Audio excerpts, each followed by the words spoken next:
بسم اللہ الرحمن الرحیم۔ صحیح بخاری حدیث نمبر 145۔ ہم سے عبداللہ بن یوسف نے بیان کیا، انہوں نے کہا کہ ہم کو امام مالک نے یکشا بن سعد سے خبر دی، وہ محمد بن یکشا بن احبان سے،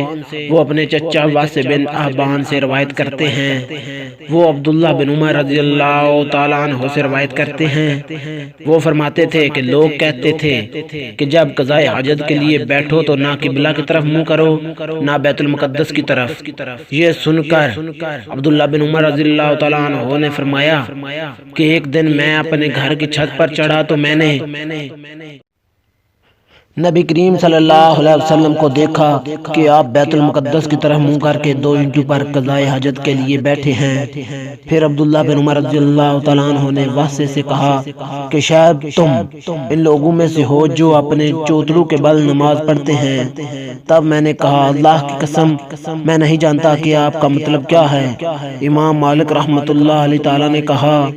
کہ عبداللہ بن عمر رضی اللہ تعالیٰ نے اس سے وہ شخص مراد لیا جو نماز میں زمین سے اونچا نہ رہے، سجدے میں زمین سے چمٹ جائے۔ صحیح بخاری حدیث نمبر 146۔ ہم سے یحییٰ بن بکیر نے بیان کیا، انہوں نے کہا ہم سے لیث نے بیان کیا،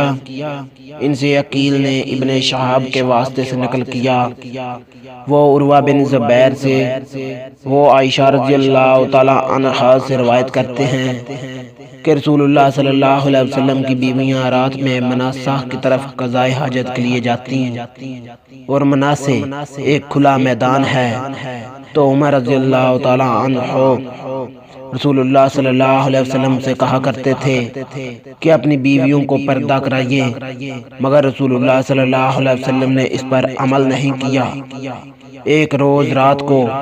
عشاء کے وقت سودا بنت زمع رضی اللہ تعالی عنہ رسول اللہ صلی اللہ علیہ وسلم کی اہلیہ جو دراز قد عورت تھیں بہر گئیں۔ عمر رضی اللہ تعالی عنہ نے انہیں آواز دی اور کہا ہم نے تمہیں پہچان لیا، اور ان کی خواہش یہ تھی کہ پردے کا حکم نازل ہو جائے، چنانچہ اس کے بعد اللہ نے پردے کا حکم نازل فرما دیا۔ صحیح بخاری حدیث نمبر 147۔ ہم سے ذکریہ نے بیان کیا، کہا کہ ہم سے ابو اسامہ نے ہشام بن عروہ کے واسطے سے بیان کیا، وہ اپنے باپ سے، وہ عائشہ رضی اللہ تعالی عنہا سے، وہ رسول اللہ صلی اللہ علیہ وسلم سے نقل کرتی ہیں